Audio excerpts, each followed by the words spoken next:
Samantha Walton. I'm also a fellow here, and I'm going to be talking about healing and nature in a British context through the medium of literature, which is my field.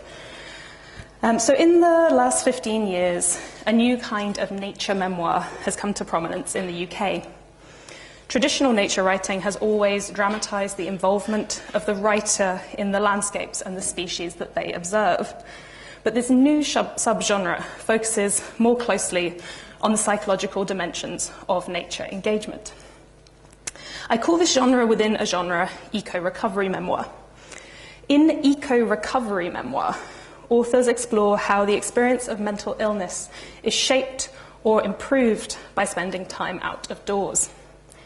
These books blend the kind of older genre of nature journal with the more confessional form of mental health memoir.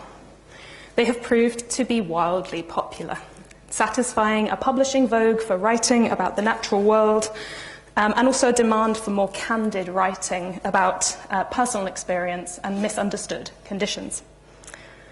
So the first major book of this genre was written by the leading British nature writer Richard Mabey in 2005. Nature Cure explored Mabey's experience of depression, mapping the progress of his illness against the story of the romantic poet John Clare. John Clare was committed to asylums for much of his life, and Mabey interprets Clare's mental illness as a consequence of displacement, of disconnection from the wildlife of his rural home after a disruptive move from one community to another in the context of the agricultural revolution. So maybe depression is also connected to his experience of moving house, severing ties to place and losing track of a flock of swifts that he has been watching for decades. When recovery comes, it coincides with the spring return of swifts to his new home. Our psychology, he suggests, is entangled with natural rhythms and cycles. When Mabey is depressed, he loses interest in the natural world, but nature itself becomes an agent of recovery. In 2014, Helen Mcdonald's H is for Hawk became a runaway success. Mcdonald recounts her experience of depression following the death of her father. A lifelong falconer, she starts training a temperamental goshawk. Mcdonald turns to the hawk and to the wild fenland spaces where she trains her as an almost instinctive response to loss and grief. It's not quite instinctive, though. She knows that this turning to nature is part of a much longer cultural legacy.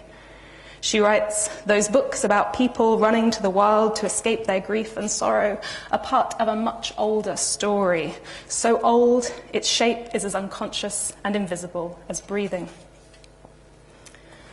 In 2016, two new eco-recovery memoirs sailed up the bestseller charts. First, the BBC wildlife presenter Chris Packham published Fingers in the Sparkle Jar. It's about his childhood fascination with wildlife and his experience growing up with undiagnosed Asperger's syndrome. By publishing the book, Packham went public about his Asperger's and also his teenage and adult experiences of depression, culminating in an attempt at suicide. His obsession with amphibians, birds, and mammals is described in the book as a response to crushing social isolation. Asperger's affects social interaction, and certainly young Chris finds empathy and connection with animals in a way that's impossible with other children his own age. Nature in his memoir becomes an other space, a site of acceptance, empathy, and solace, parallel but separate from the disconcerting and threatening human social world. In the same year, Amy Liptrott's The Outrun brought new dimensions to the eco-recovery genre. As a child, Liptrott had grown up on the Scottish archipelago of Orkney with a father who experienced mental illness and periods of hospitalisation. She moves to London as a young woman and develops alcoholism, depression, and obsessive-compulsive disorder. Realising that the city is a toxic environment, Liptrott returns to Orkney, first to work on a conservation project, monitoring numbers of the threatened corncrake on the mainland. Corncrakes are little birds. And then to overwinter in a cottage on the tiny island of Papa Westray, population 90.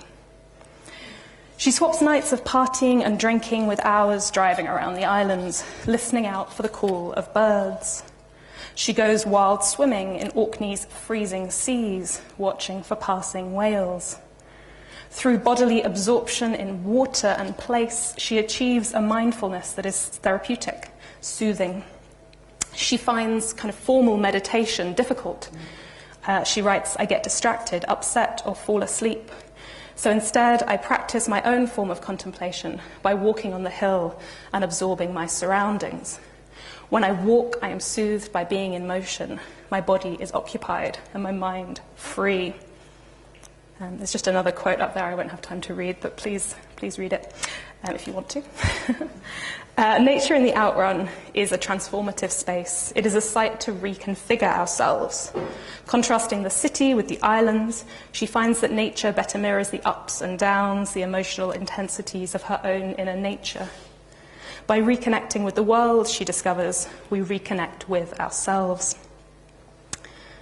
So I've started with a brief introduction to these books because I wanted to give a sense of how the stories they tell about nature and illness have kind of come to prominence in the UK, and how compelling that story has been to readers and definitely to the publishers that commission these books.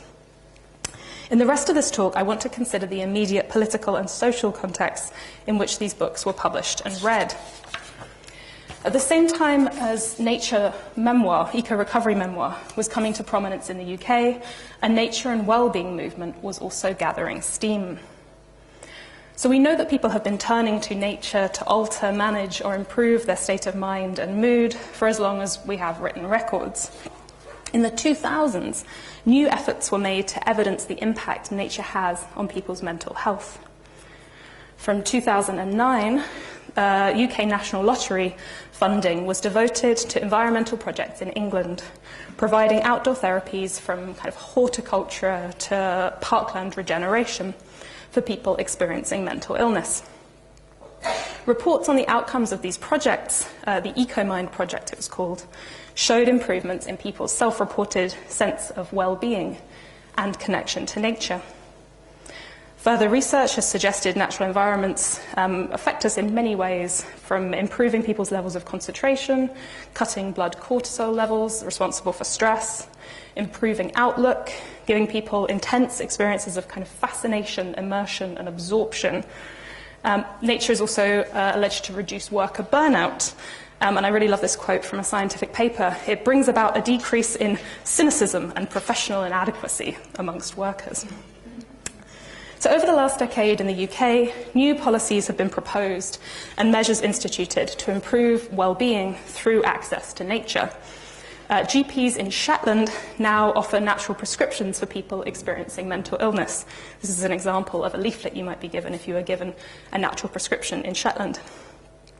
In 2015, two conservation charities tried to bring a Nature and Wellbeing Act into English law to formalise access to ecologically rich environments as a health incentive.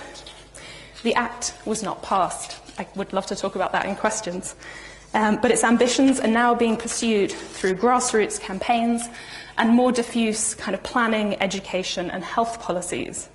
Well-being and nature are going mainstream. One piece of research that's proved pivotal in the movement involves the theorization of well-being. In 2008, the British government commissioned the think tank New Economics Foundation to develop a set of evidence-based actions to improve personal well-being. So previous research conducted by NEF had suggested that in spite of the UK's strong GDP, I don't know what's going to happen to that in the future, in spite of the UK's strong GDP, the happiness of the population was relatively low. Other reporting points to a mental health crisis in the UK, increased worker burnout, anxiety and stress, particularly in very young children. What steps could the government take to improve happiness for everyone? So instead of suggesting kind of wide-scale, top-down policy measures, the government asked NEF to help them target the individual, to empower people to improve their own mental health. In 2008, NEF published a Ways to Wellbeing toolkit based around 5 actions: connect, be active, take notice, keep listening, and give. These tools have since very deeply infiltrated the public sector, and they've even been given a natural twist, as people are urged to improve their well-being in nature by following 5 wild ways to well-being, for example. Indeed, small organisations currently offering outdoor therapies find they have to map their activities against the 5 ways approaches. This has become crucial to receive central health service funding and for your intervention to be taken seriously medically. So the nature and well-being movement has been shaped by 2 demands. In the first place, a systematisation and a standardisation of reported ways to well-being. Secondly, a rigorous quantification of nature's psychological effect and indirect social value. So far, the movement has aligned quite nicely with the rise of eco-recovery memoir. Malaise is widespread, and nature is healing. Going outdoors can transform our lives. But what are the politics of this movement? What does it mean at this moment to encourage people to turn to nature for health? At the same time as eco-recovery memoir and the nature and well-being movement reached its zenith in the UK, the country was facing specific economic, environmental and political struggles. This is a big topic, so I'm going to gloss over it quite briefly. So firstly, the 2008 global financial crisis led to an intense scrutiny of public finances.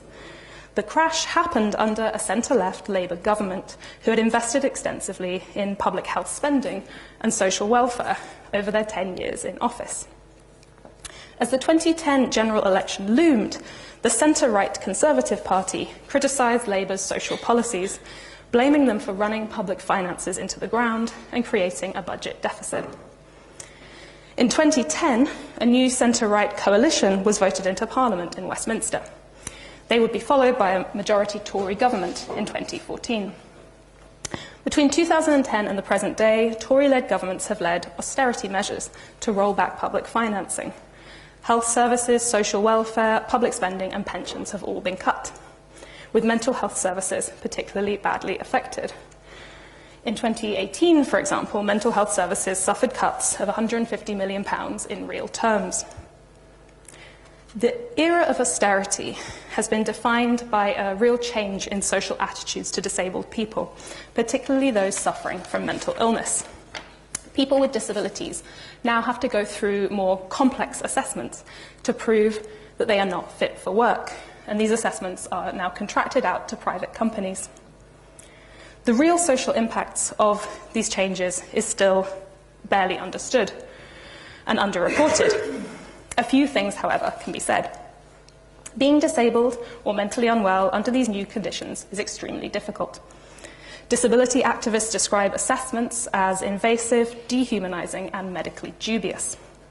Claimants with debilitating medical conditions have often been declared fit for work and have to start a long process of appealing against decisions in order to access welfare. The system is clunky, the forms and processes difficult to understand. For those who do receive support, payments have decreased to figures that often barely cover living costs.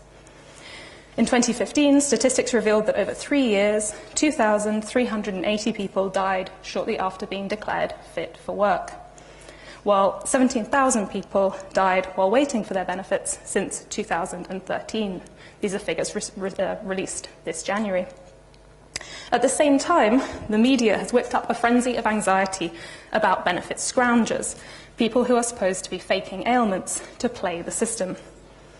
Claiming welfare support for illness, particularly mental illness, has taken on a new meaning in this context. Necessary social support has come to be seen as a privilege, even an excess, and not a right. People receiving this support describe feelings of guilt, worthlessness, and stress. And interestingly, Liptrot, who accesses an alcohol intervention program, describes how the Prime Minister was talking tough, picking out addicts and people with weight problems. There are apparently 80,000 addicts on incapacity benefits, including 42,003. I'm really bad with numbers. You can see the number there. This is why I work with language. My peers were surprised at how low this number was. That's a really killer point, that the perception is that there's masses of people on benefits. It's actually a very small number. Saying that the public only wanted to pay taxes for people incapacitated through no fault of their own. So one of the reasons that the nature and well-being movement became so attractive to government during the last 10 years is nature interventions are cheap. A workshop run in a forest or a public park by a self-funded charity is considerably cheaper than employing a psychotherapist, a social worker, building a hospital, providing pharmaceuticals. Indeed, in the reportings of the EcoMinds project, the financial benefits of the scheme were widely celebrated. A 2013 report by NEF breaks down the money saved on medicines, psychiatric support, and disability support, and recuperated for the public purse in the taxes that the subject of this study, Joanne, went on to contribute after her ecotherapy sessions were successful. So criticising this reporting does not dispute the mental health benefits that I sincerely hope and expect that Joanne experienced from her ecotherapy sessions. I am personally convinced that nature interventions can have a transformative effect in improving mental health treatment. Through my research on this project, I've spoken to therapists offering outdoor care, the service users whose lives have been changed by these interventions. The nature and well-being movement at the grassroots level is led by compassionate people who understand all too well the hideous political, economic and social contexts in which they work, often with low or no pay and little central health service support. That is why I think it's so important to criticise those contexts and to question the central role that economic value has come to play in thinking about nature and well-being over the last decade. The demand for economic payback raises many questions about value, cost, and human rights. For example, if a treatment costs more than the economic benefits that can later be covered, should the treatment be offered at all? If a person suffers from a chronic condition with no hope of recovery, is it worth investing money in their care? And are there other ways of quantifying the benefits of caring for people with mental illness beyond direct financial gain? My own hunch is that, like ecosystem services approaches, which promote the value of ecological systems in terms of their recoverable financial assets, thinking of mental health services as an investment in human capital is socially pernicious, culturally impoverished, and ethically disgusting. These are not the values with which we will address our mental health or, indeed, our environmental crisis. We can look back to the 5 Ways to Wellbeing approach to see the beginnings of this trend. The target the of individual approach was chosen to empower people to make changes in their own lives. This is a useful but imperfect tool, and one of its consequences is that mental health has come to be seen as an individual problem and recovery the responsibility of the individual. It promotes a resilience model, the idea that people suffer because they are not making an effort to be more resilient, to cope with stress in appropriate ways. Managing mental illness is in effect outsourced to the unwell person. Individual autonomy is foregrounded, and the social and economic determinants of mental illness recede into the background. Obstacles to recovery are also obscured. To illustrate, I'll skip over that. To illustrate, the 5 Ways approach is compatible with the Recovery Star model, developed in 2008 by the social consultancy enterprise Triangle for use in UK charities and the Department of Health. It highlights I don't know if you can see the points on the star, but it highlights steps people can take to improve mental health, managing mental health better, to developing living skills, identity and self-esteem. It's a useful method in some respects, but it's worth comparing to the Unrecovery Star produced by the disability activist group Recovery in the Bin. Its purpose is to highlight the systemic social obstacles to recovery, which are outside of the individual's control to manage or overcome, including poverty, cuts to welfare services, and economic inequality as points on the star. Target the individual only takes us so far before we need to think more carefully about the conditions in which people become unwell and seek treatment and recovery. So what does the rise of eco-recovery memoir tell us? On the one hand, that readers, writers and publishers are positive about the role nature can play in improving mental health. On the surface, these narratives of individual struggle fit a wider social trend for uplifting writing about recovery, in which people are empowered to transform their lives through engagement with nature, culminating in a successful and inspiring book. There is, however, a downside to this publishing trend. How do we tell the story of people who don't recover, of people who remain unwell? While publishers seek transformative accounts of natural healing, the stories of people not saved by nature risk being sidelined. However, as literature scholars, we like to read against the grain, and a closer look at eco-recovery memoir reveals that nature is not a simple or solitary cure in any of these texts. So Fingers in the Sparkle Jar is primarily about Packham's childhood absorption in nature, but it also includes dialogue chapters where, as an adult, he speaks to a therapist about his suicidal thoughts.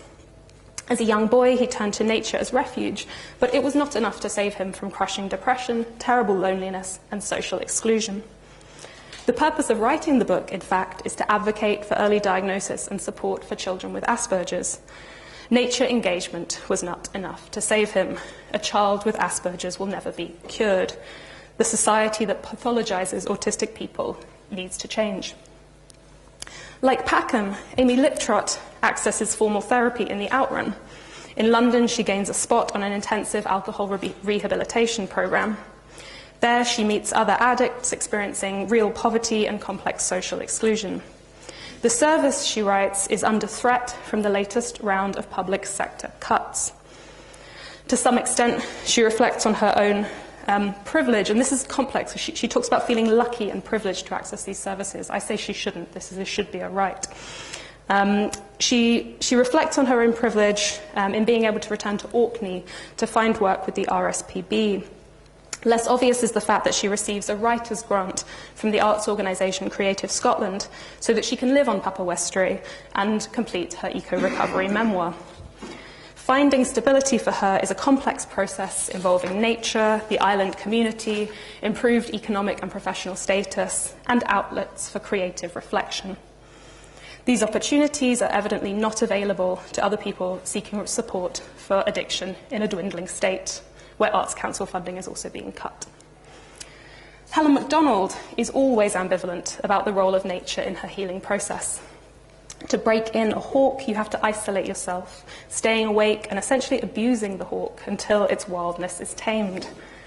Training a goshawk meets her immediate need for withdrawal, but it also isolates her terribly. Recovery doesn't come through the bird, but after she seeks supports from friends and a GP. She is put on a course of antidepressants and receives counselling. Even Richard Mabey, who kind of initiated this tradition in Nature Cure, has support from his GP, takes antidepressants, is checked into a hospital, and connects his experience of recovery to meeting a new partner and actually coming up with an idea for a book as well. Building a relationship with a new place, waiting for the arrival of the Swifts, is complexly entangled with his process of recovery, but it is not a simple cure. As rates of mental illness in the UK and our ecology as well continues to suffer and decline, the stories we tell about nature and healing need to be responsible and realistic. More advice about the well-being effects of nature is entering the public realm, and we need to leave space for stories of unrecovery, of ambivalence and injustice, of people living with chronic illnesses that do not go away. It is not unnatural to be ill, and helping ill people access medicines, appropriate therapy, and nature should be justified as a simple right, not as an economic incentive geared to returning more money to the public purse. There are steps we can all take to improve our quality of life, to exercise self-care, and to connect with nature. But if ecology teaches us anything, it is that we are all entangled and complexly connected, beholden to one another, and to the threatened environments that can so affect and move us. Thank you.